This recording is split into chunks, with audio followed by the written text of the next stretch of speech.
Hey everyone, it's Colin. How's it going? First, Nintendo released the NES Classic Edition. Now they've announced the Super NES version of the product. So that leads one to wonder, are we gonna see an N64 Classic at any point?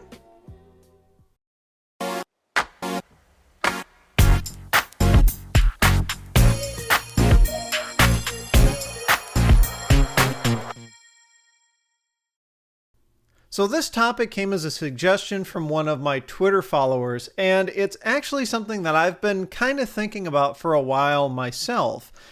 The whole concept of where's Nintendo going to go with these retro-themed products? Is it likely for them to go one way or another? And what in general do I think the overall fan base would like to see?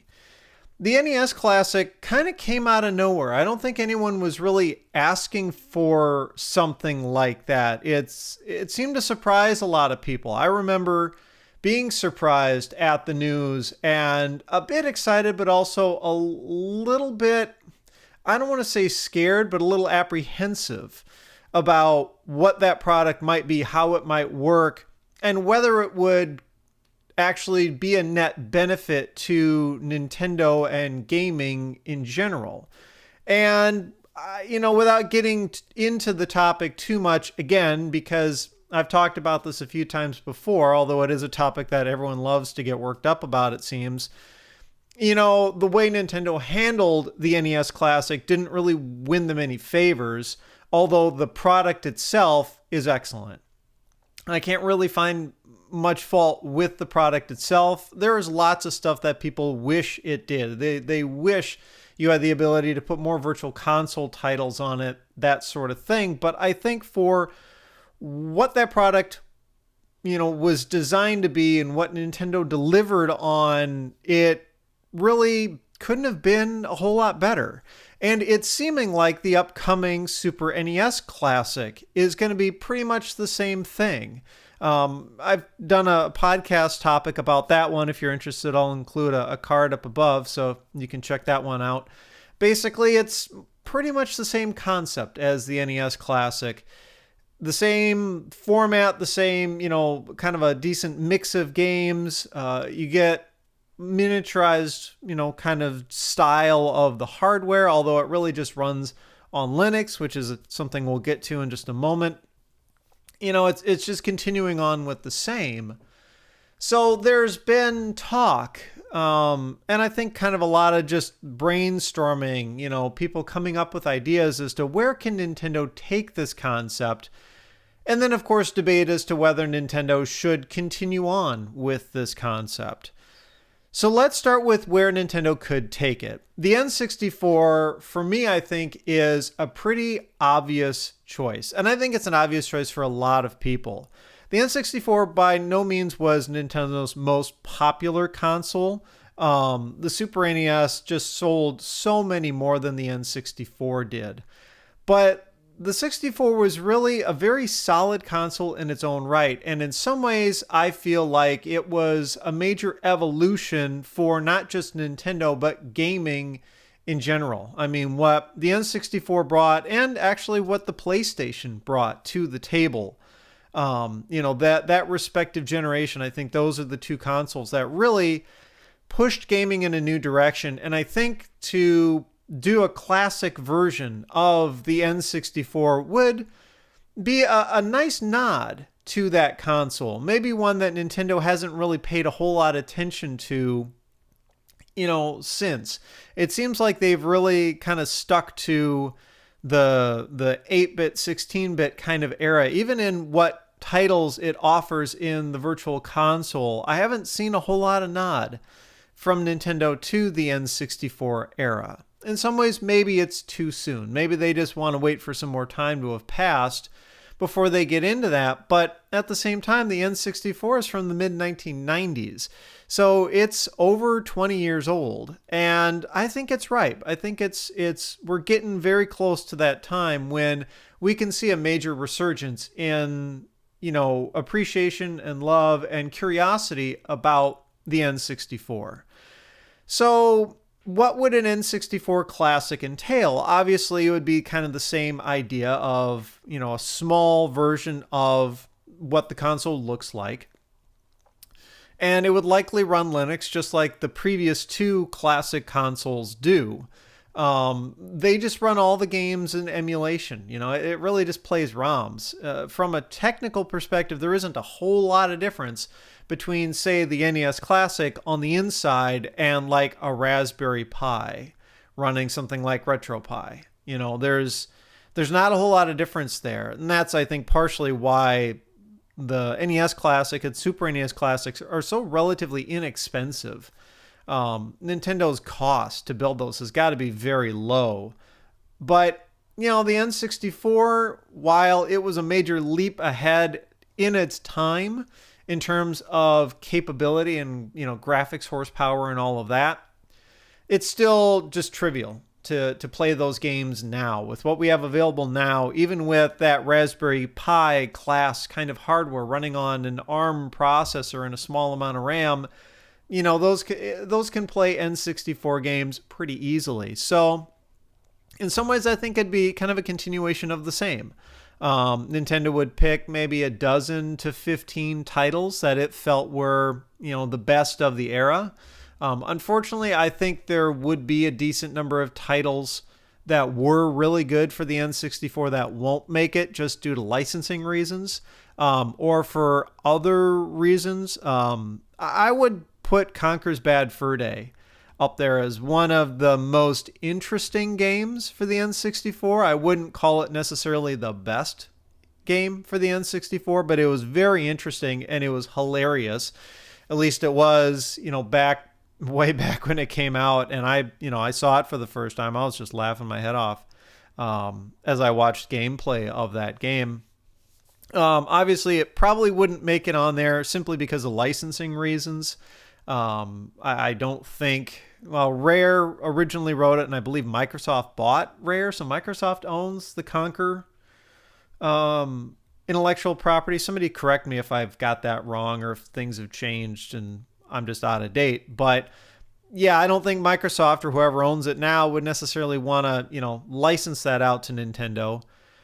Plus, there's also the concept that game was rated M, and that's not really something Nintendo's wanted to stick much to. It's generally wanted to be kind of that family-friendly type of gaming, platform, ecosystem company, at least in recent years. Obviously, Mortal Kombat has come out for Nintendo consoles, and it's bloody as hell, and that I wouldn't really consider that family friendly, and a title like that probably wouldn't make it onto a classic system either.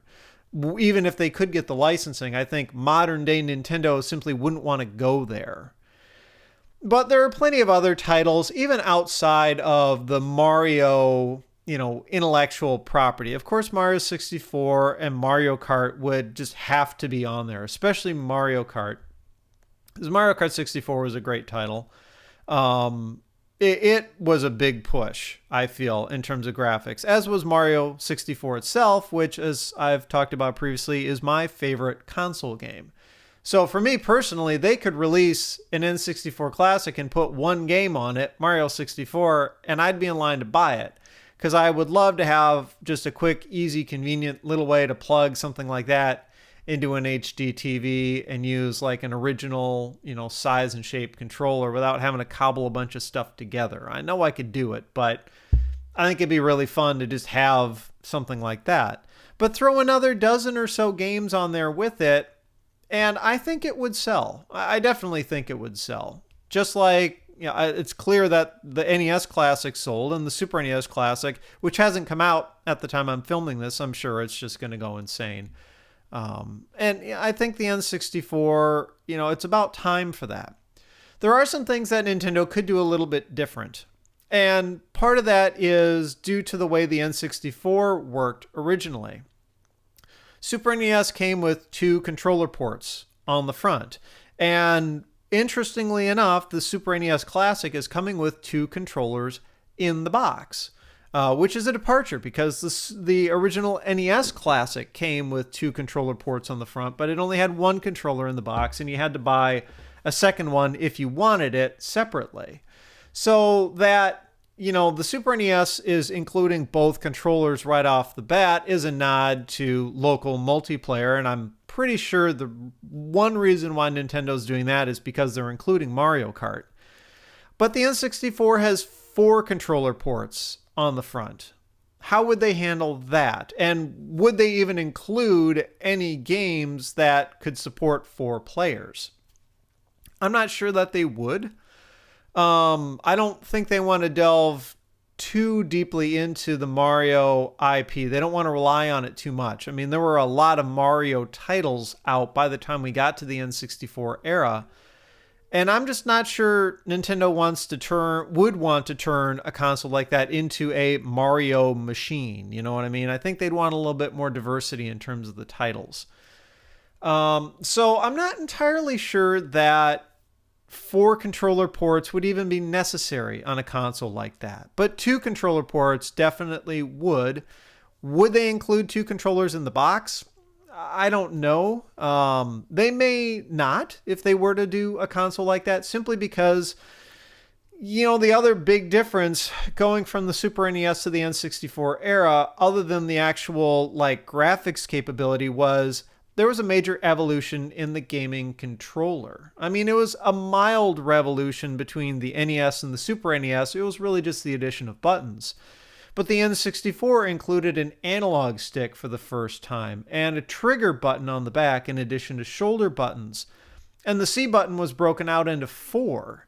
And there was a D-pad in addition to the analog stick. And this kind of stuff, that made the controller more expensive to manufacture. So, that's a consideration is, if an N64 console, a classic console were to come out, they may only include 1 controller in the box again, simply due to wanting to keep that sales price low.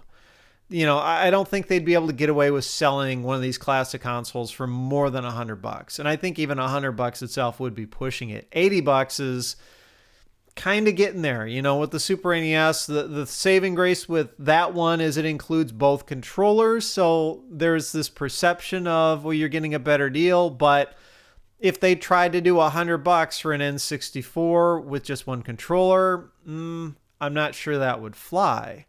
So to keep that price point low, I think they'd only do 1 controller in the box. That said, it would probably be a very well-made controller, as the NES Classic Edition controllers were. They really just felt like original controllers. And I suspect the Super NES Classic controllers are also going to just feel excellent. They'll just feel as original as they can be. So, I think Nintendo would do justice to that hardware interface experience, so to say. The people actually playing the game, that physical feeling of getting that original controller again. And of course, all of the video quality and upscaling to 1080p and the potential for, the video filters that you can use if you want, like the artificial scan lines and all that. I think it would be a great experience. And with the right amount of games, Nintendo could really pull it off. But there's more than just that controller when it comes to other stuff. There were other accessories that took advantage of that controller. The first one that comes to mind is the Rumble Pack, because I bought a copy of Star Fox for the N64, and the Rumble Pack came in the box with it. Granted, it was a separate accessory. You had to put, I think it was a pair of AAA batteries, plug it into the end. I still have it. It's back in a bin somewhere. But it was this add-on thing, and it wasn't really required. So that also kind of comes with that whole, question about, well, do you do 4 controllers or even 4 controller ports? It depends on the games that Nintendo would want to include. I think Star Fox should be one of those games, even though it would be, in a way carried over from the Super NES Classic, because one of the games that's included on the Super NES Classic is Star Fox 2, which was actually canceled at the last minute in favor of developing Star Fox 64. But at the same time, there'd be some really kind of cool lineage going on there. So they might want to include it. But then do they include the Rumble Pack? Do they include that as a separate plug-on thing? Or do they just build it into the classic, N64 controller that they would make? What about the other accessories? There were memory cartridge that you could, drop into that same port on the controller to do save files. There was that weird Game Boy Color expansion transfer pack thing, mostly just for use with Pokemon. Would they include that? Probably not, because I don't think they'd include Pokemon on the N64, but it'd be interesting if they did. So there's a lot of different ways that they could go, and a lot of it is kind of this chain of decisions, right? Where if they make one decision, it leads them down this path of, well, they have to make subsequent decisions, and the answers to those may cause them to question that first decision. So I think if they got the list of games nailed down, then it would become clearer as to what that hardware picture would look like. But with a dozen or so, preferably more like, 15, 18 games, try and get some really good value out of it. I think it would do really well, as I've said. And I hope Nintendo maybe considers it. But there's one other console that I really think a lot of people would want Nintendo to consider first. I would actually, sad to say, as much as I love Mario 64, I'd place it above an N64 Classic, and that would be a Game Boy Classic. I don't care if it would really be the original Game Boy or the Game Boy Color. I think there would be definitely some charm in doing it up just like the DMG. Basically, make a clone DMG with all the games built in. Just block off the cartridge slot on the back, build in 30 games, put a big list in there because these games are really small and lightweight and simple, right? They're just 8-bit. So put like 30 games on there. Put a really nice screen in there, the same dimensions, form factor. Even have it run off of AA batteries if you want. But there are some options for upgrades if Nintendo were to do that. The first thing, of course, get rid of the AA batteries, put a nice lithium-ion battery pack in there. And then potentially instead of the expansion port on the side, have that be the micro SD port, or micro USB, port for charging the thing back up. What about that link port though? If you get rid of that link port, now you lose 2-player. Well, potential option would be to add Bluetooth. And they could lock it down in software so that it can only pair and communicate with other Game Boy Classics, right? Bluetooth hardware is incredibly cheap. It wouldn't cost them very much to integrate something like that into a Game Boy Classic type of console.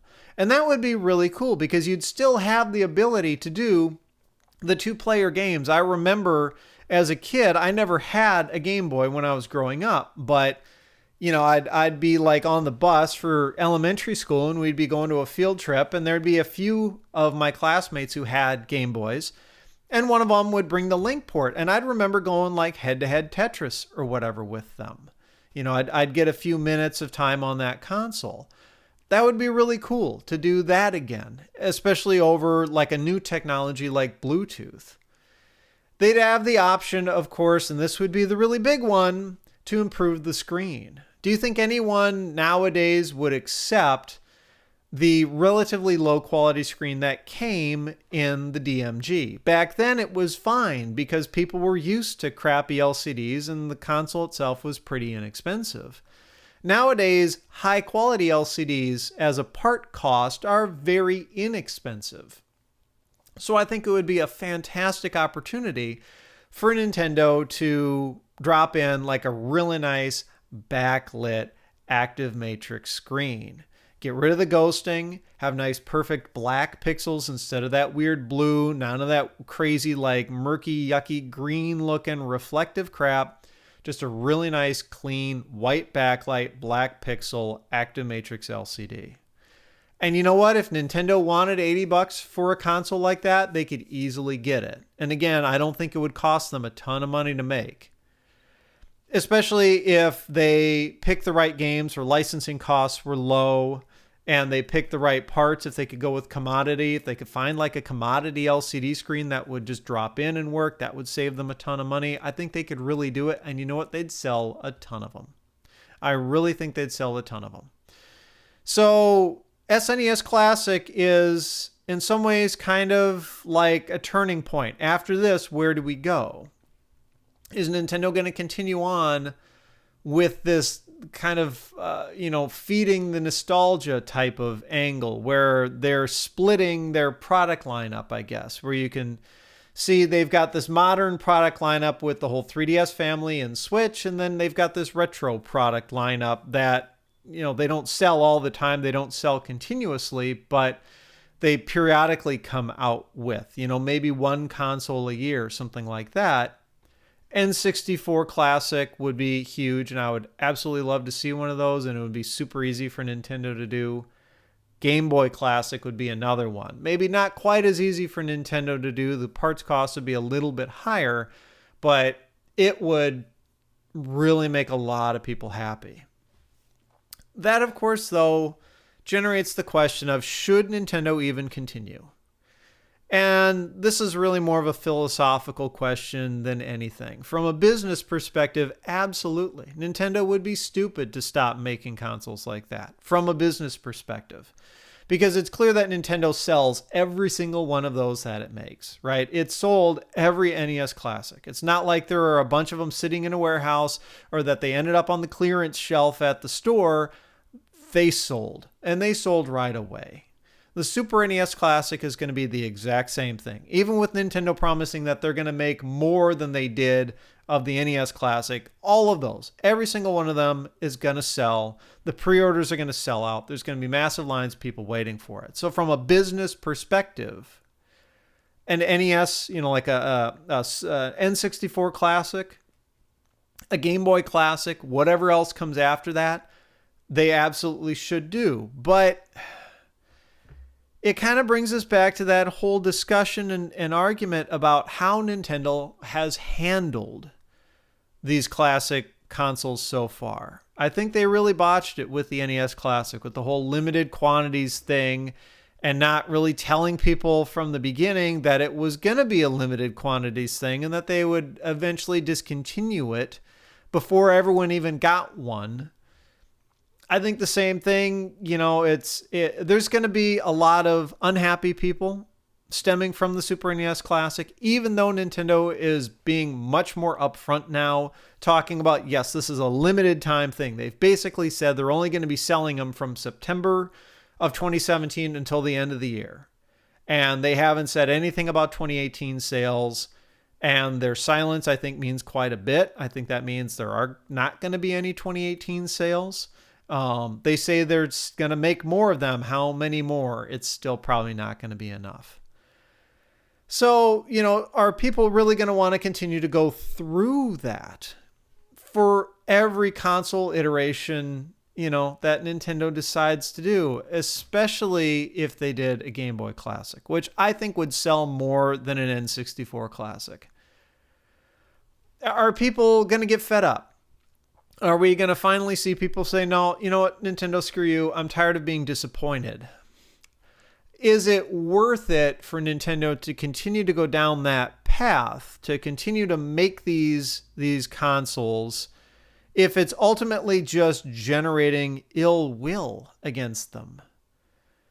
People still buy them, and I'm sure there are plenty of people who missed out on an NES Classic who are totally gung-ho, and they're going to get a Super NES Classic one way or another, There are plenty of people who still love Nintendo and will buy pretty much every product the company comes out with. There are just, tons of huge fans of that company. I don't think I would put myself in that camp as being one of those people who would buy everything that Nintendo ever came out with, but I'm a big fan of the company, and the nostalgia, it works. I grew up playing Nintendo consoles, even though for the longest time I didn't own any of them. A lot of people watching this, I'm sure, were in the same boat. I'm sure a lot of people, the very first console they ever played, at least if you're a similar age to me in your kind of early mid-30s, it was an NES. So, even with all the negative aspects to continuing to make those kind of classic consoles, would it still be in Nintendo's best interest to do it? Could they still continue to get away with it repeatedly? Probably.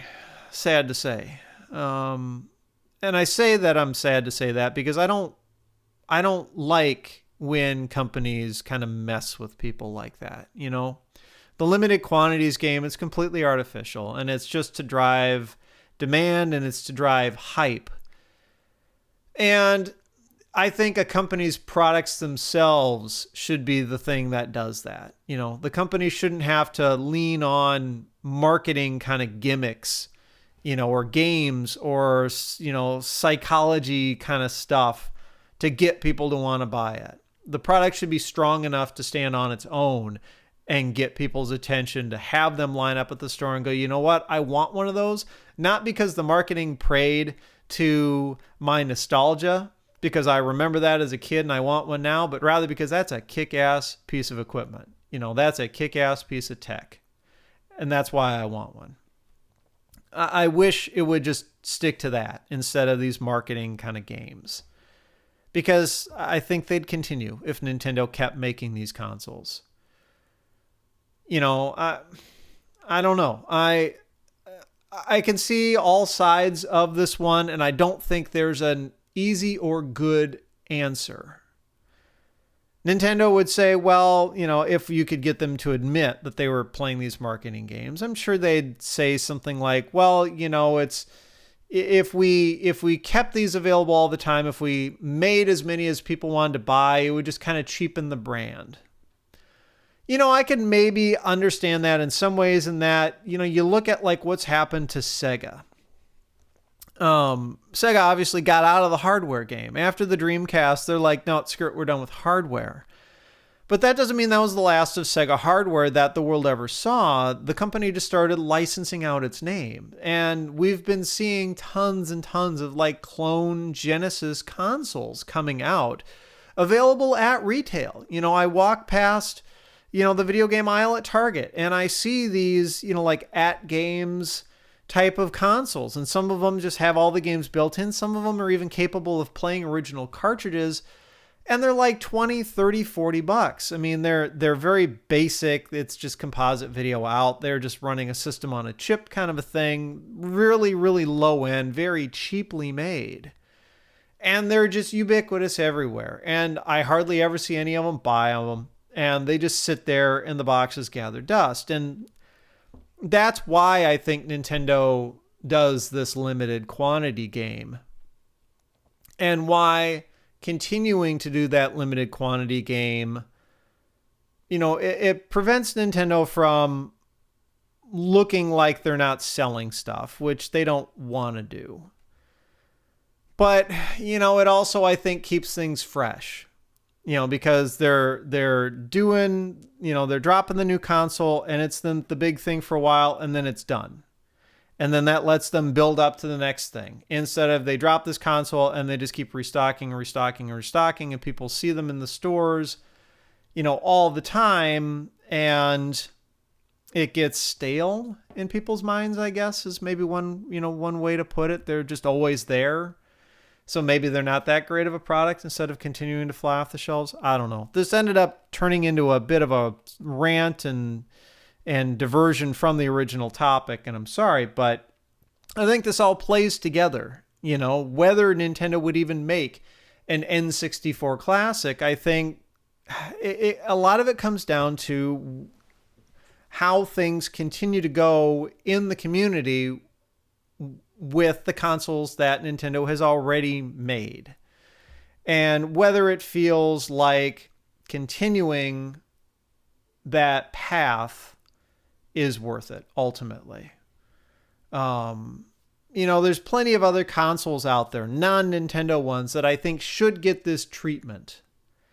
But unfortunately, the companies that have been doing this treatment, like I said, the at-games and these clone consoles, they haven't done a very good job. The bummer is Sega's just done with hardware, so we'll never see like an official high quality, really well built, like Genesis Classic type of console.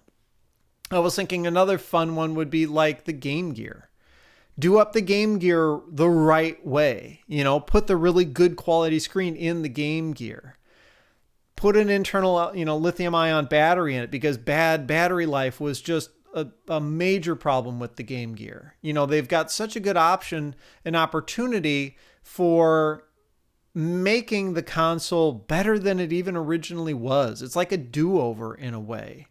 And there are tons of consoles that could benefit from that, either fixing all of these obvious flaws that they had when they came out, or to elevate them to the next level. I mean, Sony has been really good about doing the backward compatibility thing in various ways. So it's not too beholden on needing a classic. But, you know, I could even see potentially years from now, not in the immediate future, but years from now, maybe a PlayStation Classic type of device. Obviously, the games took up more space, so the cost of flash media would have to decrease significantly. In order to pack a decent number of games on there, you'd need to throw in like 32 gig of storage, something like that, because how much a CD took up. And of course, with Sony, they relied, I feel, more on third-party developers for that console, so getting licensing might be a little bit more difficult instead of being able to rely on the first-party titles.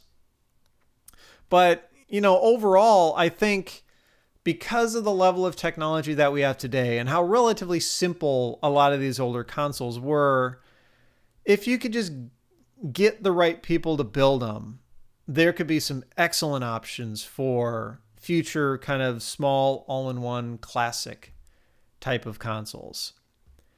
And, like I said at the beginning, I would love to see an N64 be maybe the next one after the Super NES. And hopefully some other companies might step up. And we'll see where it goes.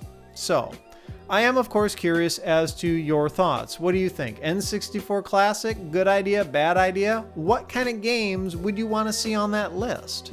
What are some of the titles that you think would make the most sense to include on an N64 Classic?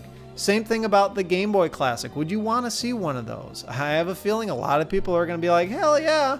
What kind of games would you want to see on that too? What kind of fun hardware changes or additions do you think would be able to get pulled off with either the N64 or a Game Boy Classic, if those were to exist? So be just sure to shout all your comments out down below and let's continue the discussion. So if you like the video, I would appreciate a thumbs up. Be sure to subscribe if you haven't already. You can follow me on Twitter and Instagram at thisdoesnotcomp. And as always, thanks for watching.